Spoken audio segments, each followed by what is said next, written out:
नमस्कार, मैं राकेश कोल, आप देख रहे हैं जनता कश्मीर। आज जगती कैंप में एक कन्वेंशन हुआ है all India migrant camp coordination committee की तरफ, जिसमें देश रतन जी के निगरानी में हुआ है। तो आइए थोड़ा बात करते हैं कि क्या जरूरत पड़ी आज कन्वेंशन के लिए। सर नमस्कार, बोलिए क्या दिल आज। आज हमने जो वनडे का कन्वेंशन रखा था जगती टाउनशिप में all India migrant camp coordination committee द्वारा, हम ये प्रोग्राम करते रहते हैं।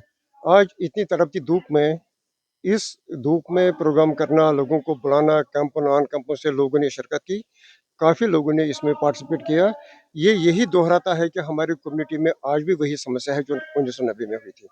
इनका इजाला कैसे होगा, इनकी समाप्ति कैसे होगा, ये प्रॉब्लम्स मिटिगेट कब होगी, भारत सरकार हमारी बात कब सुनेंगे, इसके लिए हमने आज ये प्रोग्राम रखा था। और हम आशा करते हैं इसके बाद में हम एक कन्वेंशन और करेंगे दिल्ली में, ताकि वो देश की राजधानी है, ताकि हमारे सारे जितने भी मुख्यमंत्री हैं, हमारे माननीय प्राइम मिनिस्टर साहब हैं, गृह मंत्री साहब हैं, और जितने भी हमारे कैबिनेट के मंत्री हैं, हम पूरा कोशिश करते हैं कि वहाँ उन तक अपनी बात को पहुँचाने का। जयशंकर जी, आज यहाँ पर कुछ बातें ऐसी हुई कि 1931 से लेके 1990 तक, इवन आज की डेट तक इस कम्युनिटी को नजरअंदाज किया गया है। कुछ कुछ चीजों का नहीं ख्याल रखा गया। जब हिंदुस्तान की जो आजाद हुआ था उस वक्त अगर कुछ चीजों का ख्याल रखा होता शायद 90 की नौबत नहीं आती। क्या ये सही है?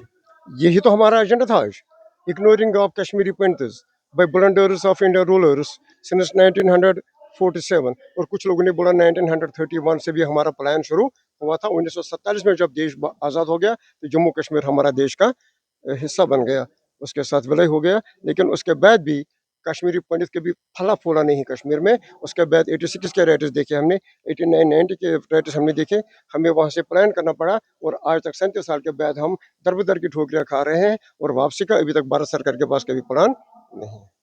ये क्या कितनी बात ही सही है कि पहले मतलब एक स्टेप बाय स्टेप इस कश्मीरी पंडित को नजरअंदाज किया गया, नौकरियों से, जमीनों से, सब चीज़ों से। हर चीजों अगर से। मैं इस पर टिप्पणी करूंगा तो मुझे आधा घंटा लग जाएगा कम से अच्छा। कम बोलने में। इसमें हमारी ज़रा इस्लात हो गई, लैंड टू टेलर हो गया, वो हो गया।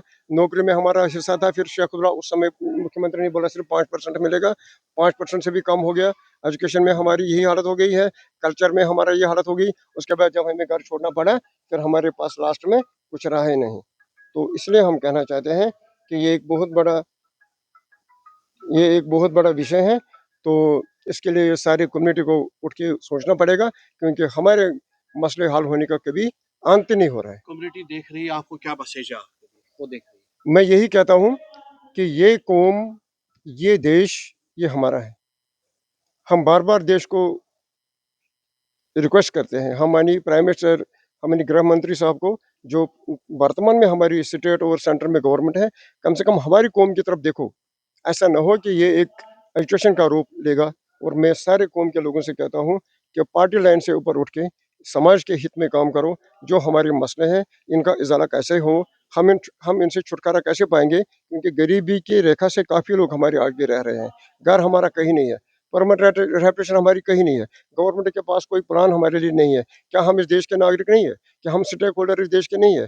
क्या हमने देश के लिए कुर्बानी और काम नहीं किया है? वो हमें पता हमारे पास कितने प्रॉब्लम्स है। और आज भी हमारे जगत में बाहर के लोगों को ज़मीन दी जा रही है, अलॉट की जा रही है। क्यों? ये गवर्नमेंट फ्री की ज़मीन है और हम यहाँ रहते हैं। हम भी पढ़े लिखे हैं, हम भी डिग्री और डिप्लोमा होल्डर हैं। हम यहाँ यूनिट नहीं खोल सकते हैं, हम हॉस्पिटल यहाँ नहीं खोल सकते हैं। और बाकी लोगों को यहाँ से क्यों मिलता है, हमको नहीं मिलता है?